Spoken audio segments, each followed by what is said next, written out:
네, 사랑하는 우리 성도 여러분, 또 오늘도 주 안에서 복된 하루가 시작되기를 원합니다. 또 오늘 벌써 토요일이 됐습니다. 시간이 참 빠르게 흐르죠. 여러분들도 내일 주일인데 또 예배를 잘 준비하시기를 바라고요. 오늘 우리가 이 사도행전 이제 마지막 강해를 합니다. 팬데믹이 시작하면서 이 사도행전 말씀을 시작했는데요. 이 말씀을 이제 6개월 동안 나누는데 오늘 드디어 이제 그 마지막 결론에 다다르게 됩니다. 사실 이 사도행전의 결론을 지으려고 하지만 이 결론이 없는 것 같은 결론입니다.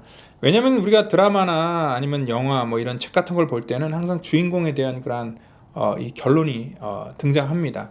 그런데 이 사도행전은요, 이 복음을 전하다가 바울이 뭐 장렬하게 뭐 순교를 했다든지 아니면 이 복음이 확장돼서 뭐 로마가 뒤집혔다든지 어떤 아무런 우리가 예측할 수 있는 그런 결과가 하나도 나와 있지 않다는 것입니다.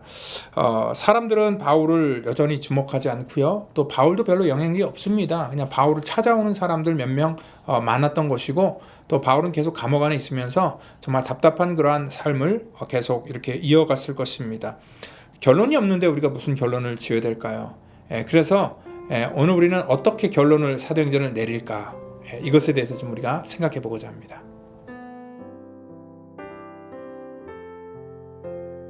이 말을 믿는 사람도 있고 믿지 아니하는 사람도 있어 서로 맞지 아니하여 흩어질 때에 바울이 한 말로 이르되 성령이 선지자 이사야를 통하여 너희 조상들에게 말씀하신 것이 옳도다. 일러스되 이 백성에게 가서 말하기를 너희가 듣기는 들어도 도무지 깨닫지 못하며 보기는 보아도 도무지 알지 못하는도다. 이 백성들의 마음이 우둔하여져서 그 귀로는 둔하게 듣고 그 눈은 감았으니 이는 눈으로 보고 귀로 듣고 마음으로 깨달아 돌아오면 내가 고쳐줄까 함이라 하였으니 그런즉 하나님의 이 구원이 이방인에게로 보내진 줄 알라. 그들은 그것을 들으리라 하더라. 바울이 온 이태를 자기 셋집에서 머물면서 자기에게 오는 사람을 다 영접하고 하나님의 나라를 전파하며 주 예수 그리스도에 관한 모든 것을 담대하게 거침없이 가르치더라. 아멘. 우리들은 어떠한 결론을 내릴 때 어떠한 그 사람의 업적이나 또 어떠한 그 일의 결과 이런 것들을 가지고 우리는 그 결론을 내리려고 합니다. 그걸 이제 평가라고 얘기를 하는 거죠. 교회조차도 목회에 대해서 성공했는지 뭐 실패했는지 그런 이 결론과 결과를 가지고 우리가 평가하는 그런 경향들이 굉장히 많습니다. 그러니까 세상과 똑같은 그런 방법으로 이 성공이라는 그런 개념을 우리가 그런 식으로 판단하게 된다는 것입니다. 만약에 우리가 세상의 관점 속에서 바울의 인생의 끝자락의 모습을 평가한다면 어떨까요? 그의 인생의 결론 속에서 나타났던 그런 평가는 아마 fail일 것입니다. 실패야 나고자. 그렇잖아요? 마지막에 바울에게 보여주는 모습은 어떤 성공한 위대한 그런 이 목회자가 아니라 감옥 안에서 초라하게 인생의 마지막을 보내고 있는 그러한 사역자로 비추기 때문에 이 사람은 실패한 사람이고 이 사람은 정말 세상적으로 볼 때는 이 무가치한 그러한 삶으로 이제 인생을 맞이하게 됐다라고 이렇게 우리가 판단할 수 있습니다. 성령님이 원하셔서 그토록 가기를 원했던 그런 로마, 그리고 또 그 역시도 정말 마음의 소원을 가지고 갔던 그런 로마, 그가 가서 어떠한 역사가 일어날 줄 알았는데 아무런 역사가 일어나지 않았습니다. 뭐가 저래? 라고 할 정도로 굉장히 싱겁게 모든 일들이 끝나고 있는 것을 볼 수 있습니다. 아마 이 글을 쓰고 있는 누가도요, 어떻게 보면은 빨리 좀 마무리를 지으려고 하는 그런 이 모습처럼 이렇게 비칠 수도 있다는 것입니다. 그런데 우리가 사도행전을 왜 그럼 이렇게 썼을까라고 생각할 때 이 초점이라는 것이 사도행전의 그런 포커스가 사람이 아니었습니다. 사도행전이 처음 시작할 때도 하나님의 나라가 임하는 모습에 대해서 말씀을 나눴고요. 또 하나님의 나라가 이 땅 가운데 퍼지는 것들에 대해서 말씀을 나눴습니다. 하나님의 나라가 이 땅 가운데 임하는 과정 속에서는 늘 박해가 있었고 또한 사람들로부터 그런 무관심이 있었다는 것입니다. 또한 이러한 고난 속에서 어떠한 세상의 위로나 동정도 없었다는 것을 우리는 눈으로 확인했습니다. 여러분들 이 복음이 받아들이는 그러한 대상들도요, 별로 이렇게 특별한 사람들이 아니었습니다. 오늘 이 마지막을 통하여서 바울이 정말 목숨 걸고 이곳까지 왔는데 이 말씀을 듣는 사람들의 태도도 역시 보면은 24절 25절 보니까 그 말을 믿는 사람도 있고 믿지 않는 사람들도 있어 서로 맞지 아니하여 흩어진 때라고 얘기를 하고 있습니다.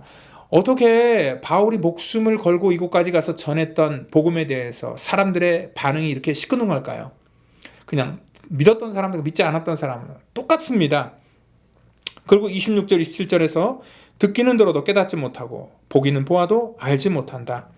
결국 이 선지자의 말이 그냥 확인되었을 뿐입니다. 사람들은요 듣지도 못하고 보지도 못하고 바울은 정말 생명 걸고 간 귀한 말씀이라고 그래서 전했는데도 불구하고 사람들의 그러한 대응은 다 똑같았다는 것입니다.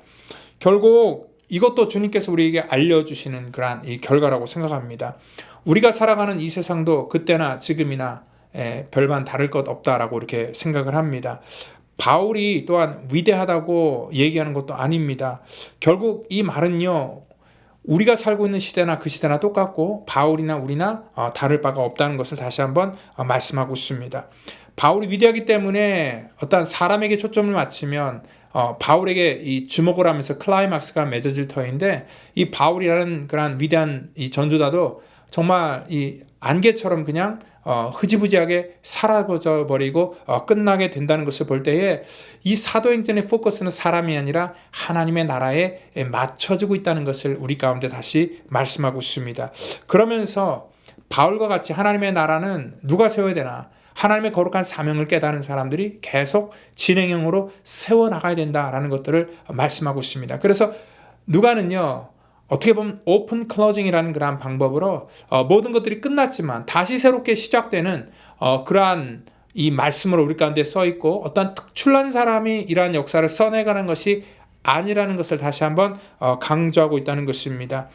오늘 바로 신앙이라는요 우리가 어떠한 이 신앙이 특별한 결과물을 만들어내는 것도 아니고요 어떤 업적을 만들어내는 것도 아니고 우리는 우리 있는 가운데서 최선을 다하여서 믿음으로 살아가면서 하나님의 나라를 증거할 때에 그러한 하나님의 역사가 우리 속에 전해지고 있다는 것입니다. 그러니까 믿음의 결과는요 내 쪽에서 만들어지는 것이 아니라 하나님의 섭리와 하나님의 주권을 통해서 이 땅 가운데 만들어지게 된다는 것입니다. 한 사람의 인생도요 반드시 오르막이 있으면 내리막이 있고 내리막이 있으면 오르막이 있는 것입니다. 그래서 우리가 그 사람의 인생을 오르막에서 평가할 수도 없고 내리막에서 평가할 수도 없는 것입니다. 하물며 하나님의 교회, 하나님의 나라가 정말 이 세상 가운데서 복음이 전해지는 과정 속에서 올라갈 때도 있고 내려갈 때도 있고 뭐 여러 가지 그러한 상황을 맞는데 하나님의 나라를 우리가 평가할 수 없습니다. 하나님의 나라는 계속 진행되고 있고요. 그 끝은 우리 주님께서 맺으시기 때문에 오늘 우리는 그러한 과정 속에서 하나님 앞에 불리워져서 우리는 순종하며 살아갈 뿐이라는 것입니다. 저와 여러분들 오늘 제목처럼 우리가 끝날 때까지 끝난 것이 아니다 얘기를 합니다. 우리가 끝까지 포기하지 말자라는 그런 의미인 거죠. 이것은 뭐 다양한 분야 속에 쓰일 수 있는 그런 말씀입니다. 여러분들 그렇습니다. 우리 인생도 끝날 때까지 끝난 게 아니고요.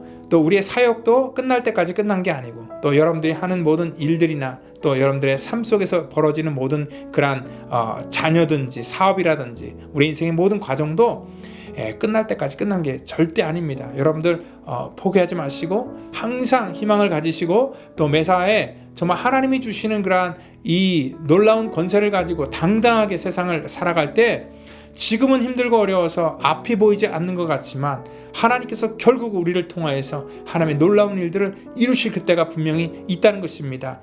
여러분들 펠로시 교회도 지금 이 모양이 끝이 아닙니다. 그리고 또 우리 성도들의 삶도 이 모양이 끝이 아닙니다. 하나님께서 분명하게 하나님의 거룩한 믿음의 공동체를 통하여서 하나님의 놀라운 일들을 이 땅 가운데 나타내시리라 저는 믿습니다. 그래서 이 사도행전은 우리가 끝날 때까지 끝난 게 아니라 우리는 계속해서 써내려가야 되는 그런 성도의 사명이라는 것을 여러분들 분명히 믿으시고 오늘까지 이렇게 사도행전을 여러분들이 말씀을 강의했는데 정말 앞으로 계속해서 사도행전을 써내려가는 오늘 저와 여러분 되기를 예수님의 이름으로 축원드립니다. 다 같이 기도합니다.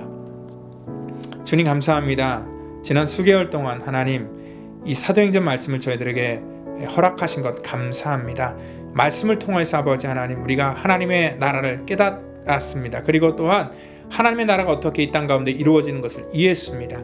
하나님 깨닫고 이해한 것으로만 끝나는 것이 아니라 우리 삶 속에 하나님 사도행전이 계속 진행될 수 있도록 하나님 우리를 거룩한 하나님의 도구로 사용하여 주시고, 또한 우리 펠로시 교회가 이 사도행전 29장을 계속 써내려가는 하나님의 복된 교회가 될 수 있도록 하나님 우리를 사용하여 주시옵소서. 또 내일 거룩한 주일인데 아버지, 예배를 통해서 하나님께서 기름 부으시고 은혜 내려주시기를 저들 간절히 바라고 원하오며 사랑이 많으신 예수님의 이름으로 감사하며 기도하옵나이다. 아멘.